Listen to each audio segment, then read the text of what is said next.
오늘 복된 주일 하나님께서 우리에게 주시는 말씀은 갈라디아서 3장 1절로 4절까지의 말씀입니다.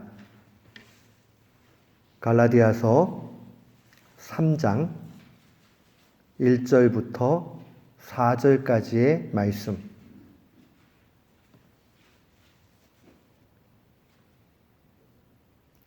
우리 같은 마음으로 1절부터 4절까지 함께 합심해서 봉독토록 합니다.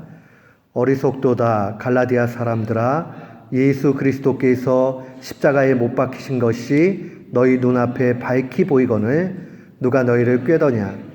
내가 너희에게서 다만 이것을 알려 하노니 너희가 성령을 받은 것이 율법의 행위로냐 혹은 듣고 믿음으로냐? 너희가 이같이 어리석거나 성령으로 시작하였다가 이제는 육체로 마치겠느냐? 너희가 이같이 많은 괴로움을 헛되이 받았느냐? 과연 헛되냐? 아멘. 저는 오늘 본문 말씀 갈라디아서 3장 1절로 4절 말씀을 통해서 살려면 죽기를 배우라 라는 제목으로 주의 말씀을 선포하도록 하겠습니다. 기독교 신앙을 보통 역설, 패러독스라고 그렇게 이야기를 합니다. 이 역설이라는 것은 문학적 기법이죠. 처음에 이렇게 보면 말이 안 되는 얘기예요. 근데 그 뜻 너머에 아주 깊은 진리가 숨겨 있을 때 역설, 패러독스라는 말을 사용합니다. 대표적인 게 이런 말이 있죠. 아이들이 이렇게 싸우고 다투고 이렇게 하면 어른들이 그런 이야기 하죠. 야, 지는 게 이기는 거야. 이게 패러독스죠. 지면 진 거지, 지는 게 어떻게 갑자기 이깁니까? 그러나 싸움 가운데서 한번 져주고 나면 결국 한참 뒤에 두고 보면 진 것 같지만 그게 진 것이 아니라 그게 더 지혜로운 길이다 하는 것을 알려줄 때에 그런 말 사용하잖아요. 그런 것처럼 기독교 신앙은 이 패러독스입니다. 원래 이 패러독스라는 말이 파라라는 말은 그리스어에서 어떤 것을 뛰어넘을 때도 사용하는 말이에요. 그러니까 우리가 눈에 보이는 것 넘어 있는 그 깊이, 차원이 다른 거. 그럴 때 패러라는 말을 사용을 해요. 독스라는 말은 어떤 의견, 견해, 생각 이런 걸 표현하는 말이거든요. 그러니까 패러독스라는 것은 눈으로 이렇게 보면 틀린 것 같아요. 그리고 그건 말이 안 돼요. 그런데 그 차원 넘어 있는 곳, 그 뒷배경을 보게 되면 엄청난 진리가 숨어져 있습니다. 정말 그렇잖아요. 싸우다 보면 그 진흙탕 싸움에 들어가게 되면 누가 잘했는지 잘못했는지 몰라요. 그런데 그 싸움 속에서 한번 져주게 되면 나중에 더 많은 것을 얻을 수 있는 그런 일들이 있지요. 그래서 어른들이 야, 지는 게 이기는 거야. 그렇게 패러독스를 알려주죠. 그런 것처럼 기독교 신앙 안에는 너무나 많은 부분에 패러독스가 있습니다. 그 대표적인 것이 하나님이 우리에게 거룩하게 살라고 요구하시잖아요. 거룩하게 산다는 것은 근본적으로 세상과 다르게 산다는 거예요. 세상은요, 누가 나를 한 대 때리면 내가 더 강하게 한 대 때려주면 그게 더 빠릅니다. 그래서 옛날에 아는 변호사님이 저한테 그런 얘기 했어요. 근데요, 이거 법적으로 이렇게 하지만요, 법보다 주먹이 빨라요. 그냥 우스갯소리로 그런 얘기 합니다. 그렇죠? 한 대 쳐주고 나면 그게 더 빨리 해결되는 것처럼 보일 수 있어요. 그게 세상의 원리예요. 세상에는요, 돈이 많고 권력이 있고 힘이 있으면 진리 아닌 것, 거짓도 진리로 둔갑시킬 수 있는 그러한 매력이 있습니다. 근데 하나님의 말씀은 우리에게 그렇게 살지 말라고 얘기해요. 누가 한쪽을 때리면 다른 쪽을 갖다 대래요. 이거 세상의 원리로 보면 바보예요. 근데 그렇게 사는 게 하나님이 우리에게 요구하는 방식입니다. 여기에 거룩의 능력이 있어요. 우리는 자꾸 동양적인 생각에 거룩 이렇게 얘기하면 뭔가 옷을 잘 차려입고 매무실을 단정히 하고 도인같이 행하고 이러면 거룩이라고 생각을 해요. 근데 그런 뜻이 아니라 세상의 원리와 맞서서 하나님의 말씀의 원리대로 살아가는 것, 그게 바로 거룩입니다. 그래서 거룩한 성도들은 세상 사람들과 달라야 합니다. 그런데 이 기독교의 많은 신앙의 그 내용들 가운데 패러독스 중에 최고의 패러독스는 예수님께서 십자가에 죽으신 사건입니다. 예수님은 하나님이시거든요. 우리가 일반 종교 용어로 얘기하면 최고의 신이에요. 근데 최고의 신이 죽었대요. 이거는 다 끝나버린 거예요. 왜요? 더 이상 볼 게 없는 것이죠. 일반적 상식으로 보면 죽음이라는 것은, 종말이라는 것은 끝났다는 얘기고, 더 승리와 패배, 이 상황으로 보면 패배예요. win, 이긴 게 아니고 lost, 패배한 거예요. 완전히 진 거예요. 그렇게 끝나버리는 것, 그게 바로 일반적 상식이에요. 그러나 하나님은 예수님의 십자가에 죽으시게 하시고 그 속에서 이길 수 있는 능력과 힘을 주셨습니다. 최고의 패러독스는 하나님이신 예수님께서 십자가에 달려 죽으신 겁니다.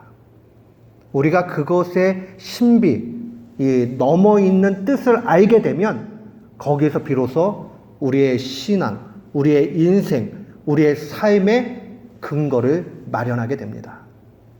건축할 때 이 바닥을 튼튼하게, 파운데이션을 탄탄하게 만들어야 건물이 잘 쓰겠죠. 그게 기초 세우는 일이 제일 중요해요. 그런 것처럼 우리의 신앙에 있어서도 이 기초 위에 바로 서야 비로소 우리의 신앙은 흔들리지 않게 됩니다. 세상의 시각에서는 하나님이신 예수님이 십자가에 죽으신 거는 완전한 패배고 아무 의미를 찾을 수 없어요. 우리는 다 같이 흩어져야 됩니다. 모여봤자 아무 의미가 없어요. 그런데 거기에는 숨겨진 하나님의 역설, 패러독스가 분명히 있어요. 왜 죽으셨느냐?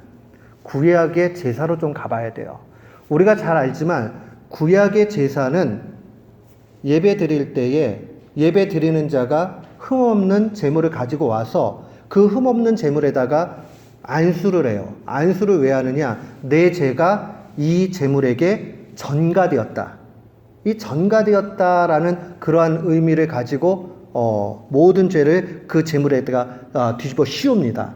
그리고 이 제물을 완전히 죽이게 되죠. 그러면 하나님께서 그 제물을 받으시고 우리의 죄가 다 없어진 걸로 그렇게 여겼어요. 그런데 더 이상 구약에 이런 제사가 의미가 없는 것은 예수님께서 우리의 모든 죄를 십자가에서 다 담당하시고 해결하셨기 때문에 그래요. 그러니까 구약의 방식대로 보면 예수님께서 십자가에 죽지 않으면 안 되게 되는 거죠. 그런 의미에서 예수님의 십자가의 죽으심은 모든 사람의 죄를 해결하기 위한 유일한 방식이다 하는 것을 기억해야 됩니다. 그런데 구약의 제사는요, 반복적으로 계속 그 일을 재현해야 했어요. 내가 죄 짓고 한번 그거 하게 되면 그 다음에 죄가 용서받았으면 이거를 내가 죽는 날까지 계속 제물을 잡아가면서 해야 그 순간순간에 죄악들이 없어졌습니다. 그러나 이제는 그것을 반복적으로 할 필요가 없죠.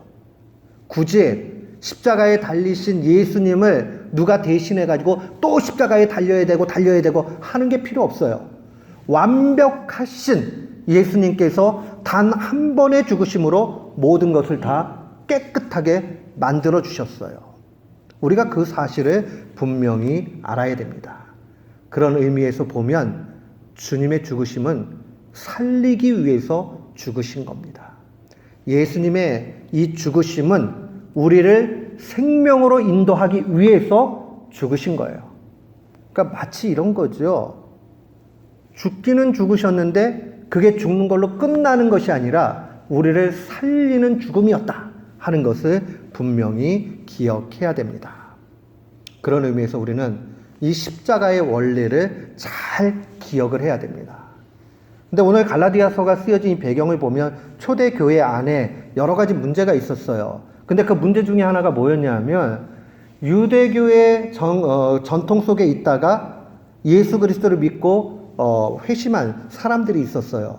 유대교 안에서 회심한 그리스도인들이죠. 근데 이 사람들은 아직 온전한 그 신앙 가운데 있지 못했어요. 그래서 자기 몸에 있는 그 전통과 찢기를 좀 없애야 되는데 그 대표적인 게 뭐냐면 할례라는 문제였어요. 이스라엘 백성들은 아이들이 태어나면 8일 정도 되었을 때에 그 남자아이의 포피를 잘라가지고 할례 의식을 합니다.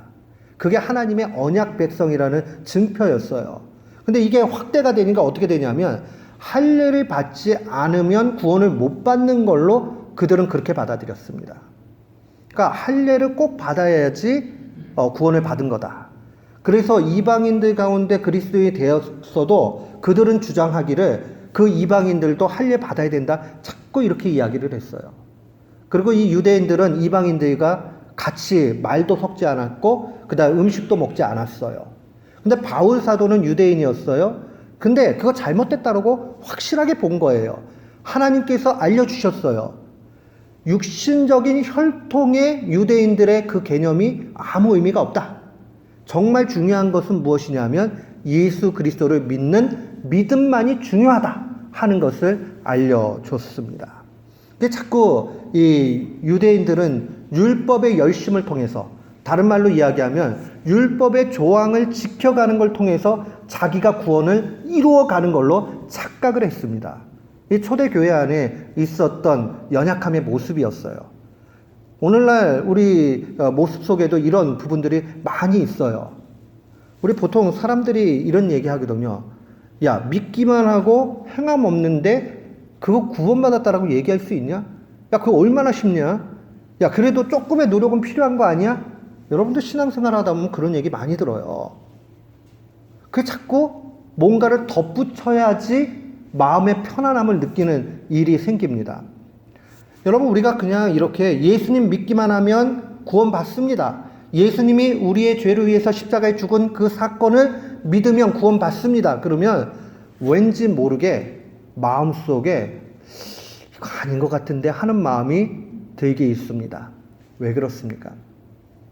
여러분, 이 물건을 파는 전략 가운데서도요, 가격 매기는 거, 프라이싱 하는 데 있어서 오히려 비싸게 매겨버리면은 더 잘 팔리는 경우가 있다고 합니다. 저는 안 해봐가지고 모르겠는데, 이 프라이싱이 굉장히 중요한데, 가격 매기기를 할 때 비싸게 매기면 더 잘 팔리고요, 싸면은 물건이 형편없다 생각해가지고 안 사는 경우가 있다는 거예요. 실제 아주 별로가 아닌데 비싸게 올려놓으니까 아주 불티나게 날개 돋친 듯이 그렇게 팔리는 일들을 종종 우리는 보게 됩니다. 그런 것처럼 믿기만 하면 구원받아요 라고 얘기하니까 뭔가 부족한 것 같아요. 그러니까 사탄이 자꾸 우리 마음속에 미혹을 합니다. 야, 그래도 조금 너라도 노력하는 게 있어야지. 그렇게 해가지고 되겠어? 라고 얘기를 합니다. 그래서 자꾸 옆에 덧붙여요. 초대교회에게 있어서는 그것이 바로 할례를 받는 문제였어요. 율법의 조항을 지켜가는 문제였어요. 그렇게 하다 보니까 구원 문제와 내가 무언가를 행하는 것과 연결이 됩니다. 그러면 내가 행하는 것이 많아지게 되면 구원을 확실하게 받는 것처럼 그렇게 생각을 합니다. 근데 기독교 신앙은 그런 차원이 없어요. 오직 예수 그리스도를 믿느냐, 이 한 가지가 중요해요. 나의 구원자로 믿느냐, 십자가에 죽으신 것이 내 죄를 위해서 죽으신 것 확실히 믿느냐, 이것만이 중요합니다. 우리가 이 땅 가운데 얼마만큼 배웠는지, 가진 게 무엇인지, 내가 내세울 게 뭐 있는지, 이거 하나도 안 중요해요. 중요한 것은 우리의 믿음만이 중요합니다. 이게 자신이 없으면요, 자꾸 뭔가를 덧붙이려고 그래요. 이 사람의 심성 가운데 그런 게 있어요. 뭐가 찝찝하고 확신이 없으면요, 자꾸 뭔가를 덧붙이죠. 여러분, 말도 그래요. 어떤 사람한테 내가 결백하다는 걸 뭐 설명하려고 하다 보는데 상대방의 이 받아들이는 모습이 현찮으면 어때요? 자꾸 말을 또 덧붙여요. 덧붙이다 보면 더 꼬이게 됩니다. 설교할 때도 그럴 때 있어요. 성도님들에게 막 선포를 하는데 잘 못 알아들으시는 것 같아가지고 준비하지 않거나 아니면 그냥 이거 하면 좋겠다 하고 갖다 붙여가지고 하다 보면 논리가 어긋나게 되고 더 큰 문제가 생길 때가 있어요. 신앙은 단순합니다. 여러분, 예수 그리스도를 믿는 믿음, 이거 하나로 구원받는 겁니다. 우리의 행위 어떤 것도 필요하지 않습니다. 오늘날에 그래서 사람들이 많이 유혹해요. 야, 그런 사기가 어디냐? 그런 사기가 어디냐? 맞아요. 세상의 논리로 보면 예수 그리스도를 믿었다라는 그 단순한 믿음 하나 때문에 구원받고 행함이 필요 없다라고 얘기하는 것은 사기같이 보여요. 그러나 사기 아니에요. 여러분, 이거 실제적인 걸로 우리가 증명해 보면 잘 압니다. 지금 전까지, 1초 전까지 죄 지은 거 없다라고 가정을 하고요. 지금서부터 나는 내가 노력해가지고 어느 정도 더 노력을 해가지고 구원에 이를 만한 그런 행동을 하겠다라고 시작해 보세요. 양심이 불량한 사람, 양심에 정말 불화살을 맞은 사람이 아니라면, 그래서 마비가 된 사람이 아니라면 얼마 지나지 않아 내가 죄인이고 내가 정말 선을 행할 수 없는 사람이라는 사실을 금방 깨닫게 됩니다. 그게 심해지면요, 좌절하게 돼요. 야, 나는 안 되는가 봐. 여러분, 실패하는 것도 습관입니다. 자꾸 실패하는 게 2번, 3번 이렇게 되면요, 나중에는 뭘 시도하는 것 자체가 무서워져요. 왜 하나님께서 예수 그리스도의 십자가의 그 죽으심의 그 길만이 구원의 길로 주셨는가? 우리의 행위가 전혀 필요 없다고 말씀하시는가? 하나님이 우리를 우리보다 더 잘 아세요. 많은 사람들이 자꾸 그렇게 얘기해요. 야, 그런 사기 같은 얘기가 어디 있느냐? 그러면은 믿는다고 해놓고 나쁜 짓 다 하면 되겠네? 자꾸 이렇게 얘기를 해요. 사랑하는 성도 여러분, 제대로 믿는 사람은요, 신앙적으로 인생에 철이 들었기 때문에 죄는 지을 때가 있지만은 그렇게 대놓고 막 짓지 않습니다. 그래도 믿음 있는 사람이 믿음 없는 사람보다 훨씬 착합니다. 제가 늘 말씀드리잖아요. 제가 뭐 인생 산 게 뭐 그렇게 오래된 사람이 아니잖아요. 그렇지만 케이스는 많이 다르잖아요. 그리고 많은 사람을 만나잖아요. 보면 믿음이 좋은 사람이 믿음 약한 사람, 없는 사람들보다 훨씬 착합니다. 여러분들 그거 믿으셔도 돼요. 그러니까 여러분들이 사람 속을 모르겠다, 한 가지만 보면 돼요. 그 사람이 믿음 있는 사람이면 그 사람은 행하는 게 다릅니다. 믿음이 있노라 하고 막 행동하고 그거에 대한 찔림이 없는 사람은 이미 믿음이 약하거나 없는 사람일 확률이 많습니다. 그러니 염려 안 해도 돼요. 별걸 다 염려해가지고 우리가 그냥 막 살아도 되겠네. 그러면 그런 사기가 어디 있느냐? 그건 하나님이 걱정하실 거고 우리가 걱정할 이유가 하등이 없어요. 하나님이 우리에게 좋은 길을 주셨는데, 꼭 필요한 길을 주셨는데 왜 자기가 스스로 어려운 길을 만들어 버립니까? 그 필요 없는 거예요.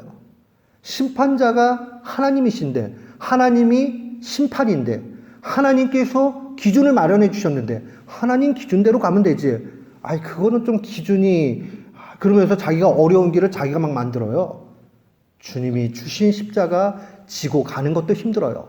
그런데 자기가 주시지도 않은 십자가를 만들 이유가 전혀 없어요. 언제나 우리가 기억해야 되는 것은 바로 이 사실입니다. 믿음 그 자체가 중요합니다. 그래서 1절에 사도는 이렇게 이야기하는 거예요. 어리석도다, 갈라디아 사람들아. 이 갈라디아 교인들 안에서 자꾸 율법 지켜가지고 구원에 이를 수 있다라는 그런 모습들이 나타나니까 어리석다라고 탄식하는 겁니다. 자기 공로를 통해서, 자기 노력을 통해서 구원받을 수 있다라는 생각이 드니까 이 바울이 탄식하게 되죠. 마음이 너무 아파요.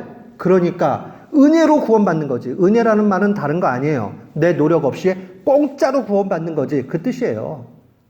아니, 예수님이 다 이루시고 예수님이 이루신 걸로 하나님이 그것만 믿으면 죄 없는 걸로 여겨줄게 라고 하셨는데 왜 자꾸 그거를 믿지 못하고 다른 걸 내가 덧붙여서 하려고 하느냐 하는 게 바울의 탄식입니다. 오늘날 우리에게도 이런 모습들이 참 많이 있습니다. 사랑하는 성도 여러분, 여러분들 신앙생활 하면서 헌금 생활 하시는 거 참 귀한 일이에요. 신앙생활 하시면서 예배 드리는 거 너무너무 복된 일입니다. 또 봉사하고 착한 일하고 기도 열심히 하는 거 참 필요해요. 근데 성경 어느 곳에서도요, 헌금 많이 하면, 기도 열심히 하면, 예배 열심히 드리면, 뭐 하면, 그거 가지고 구원받는다는 말은 한 구절도 없습니다. 이렇게 얘기하면 또 여러분들 이런 생각이 드시는 분들 있을 거예요. 야, 그럼 그거 필요 없으니까 그냥 믿음만 지키고 있으면 되겠구나. 정말 하나님을 사랑하고 믿는 분들은요, 이 일들에 대해서 좀 다르게 접근을 합니다. 어떻게 해요? 오직 예수 그리스도께서 모든 걸 다 이루어 주셨다. 그것으로 족하다. 내가 여기 덧붙일 것이 하나도 없다. 그런데 철이 들고 나면요, 그러면 그래도 받은 은혜가 있는데 내가 구원에 뭐 덧붙일 거는 없지만은 내가 우리 하나님이 기뻐하는 거 뭘 할 수 있을까? 라고 이 은혜를 무엇으로 보답할까 하는 그러한 질문을 하게 됩니다. 그러면 아이고 그래도 하나님 앞에 또 물질 들여서 선한 사업하는 거 하나님 기뻐하시겠지? 내 시간을 들여서 봉사하는 거 기뻐하시겠지? 내가 하나님 만나는 일 기뻐하실 테니까 기도 열심히 해야지, 말씀 읽어야지, 그 다음에 교회 또 열심히 가가지고 예배 드려야지. 그렇게 되는 거예요. 우리가 그 일들을 해서 구원을 받는 게 아니라 구원의 은혜들을 깊이 깨닫게 되면 이거는 자동으로 하는 거예요. 여러분, 재밌는 통계가 있어요. 어떤 분들은 헌금을 거둘 때 그 헌금 바구니를 돌리는 게 비성경적이다, 성경적이다, 뭐 이러고 싸우시는데 싸울 일이 하등이 없어요. 그 헌금 바구니를 돌려야 되면 돌리시면 되고요. 안 돌리면 좋겠다면 안 돌리시면 되는 거예요. 거기에 무슨 성경적이다, 비성경적이다 나뉠 필요가 없어요. 우리 교회는 들어오면서 그냥 헌금하시죠? 보통 들어오면서 헌금을 하면 헌금 바구니를 돌리는 것보다 한 25%의 그 헌금이 처음에는 준다라는 통계가 있어요. 저는 근데 우리 교회는 그러지 않을 거라고 믿고 있고 우리 교회는 정말 안 그래요. 제가 확신이 있는 게 하나 있어요. 여러분, 하나님께서요, 여러분께서 인색하고 억지로 드리는 것 가지고 그거를 기뻐하시겠다? 천만의 말씀이요. 요즘에는 똑똑해요, 성도님들이요. 그래서 자체적으로 조정합니다. 어떻게 해요? 딱 봐가지고 자기가 원하는 대로 헌금이 안 쓰여지는 것 같으면 헌금 안 해요, 그냥. 그게 그냥 현실적인 상황들이에요. 제가 드리고 싶은 말씀 뭐냐면, 하나님 앞에 즐거운 마음으로, 기쁜 마음으로, 마음에 감동이 되셔. 그렇게 하면 하나님이 기뻐 받으시는 것이고요. 그게 아니라면 그거는 하나님 앞에 온전히 드리는 것이 되지 못하는 것이죠.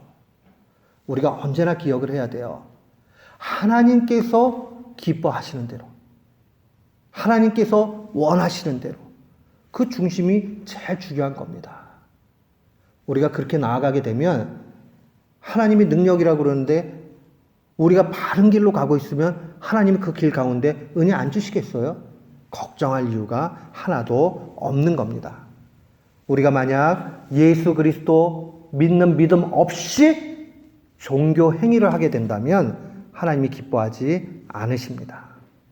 심지어는 우리가 예배를 드리고 기도를 하고 엄청난 봉사를 해도 예수님이 나를 위해서 십자가에 죽으시고 그것으로 족하다 하는 이 믿음이 흔들려 버리면 나머지 뒤에 거는요 아무 의미가 없어요. 요게 확실하게 돼야지, 이거 외에 다른 거 덧붙일 게 없다라는 확실한 믿음이 있어야 나머지 하나님 앞에 드리는 행동들이 다 믿음의 행동이 되고 마는 겁니다. 그거 없으면 안 돼요.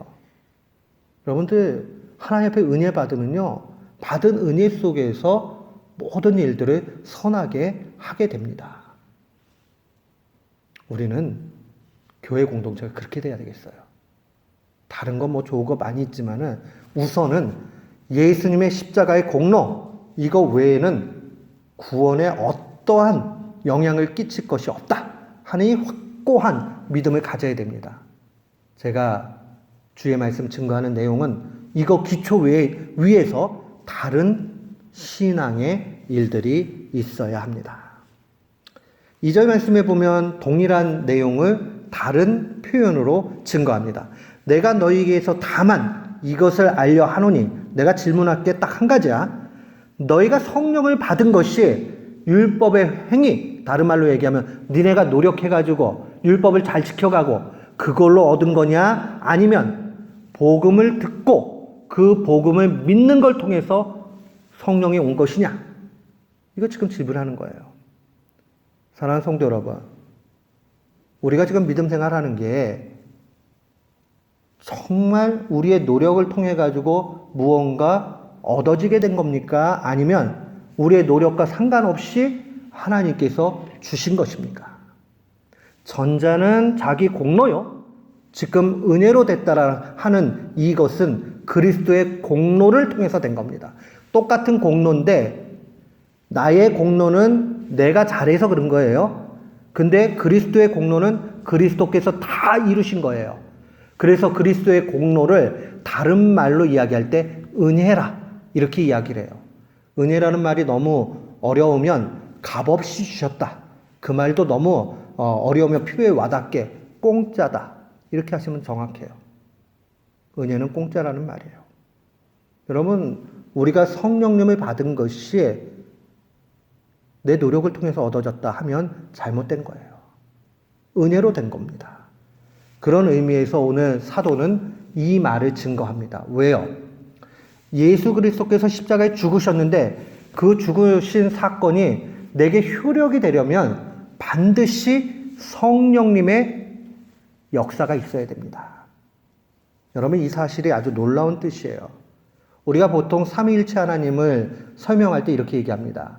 성부께서 구원의 길을 계획하셨고 이 예수님께서 그 구원의 방식을 실행하셨다라고 얘기합니다.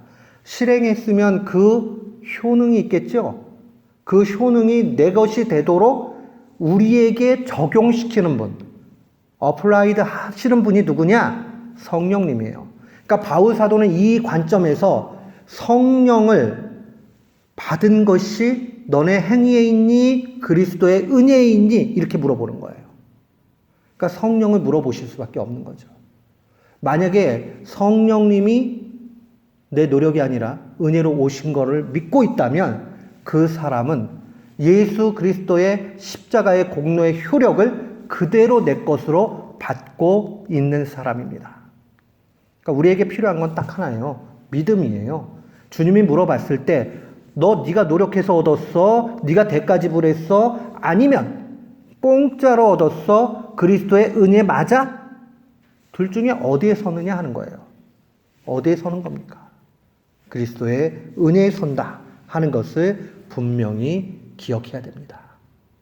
그게 아니고 자꾸 자기 노력으로 가게 되면 다시 율법주의로 가게 되는 거예요.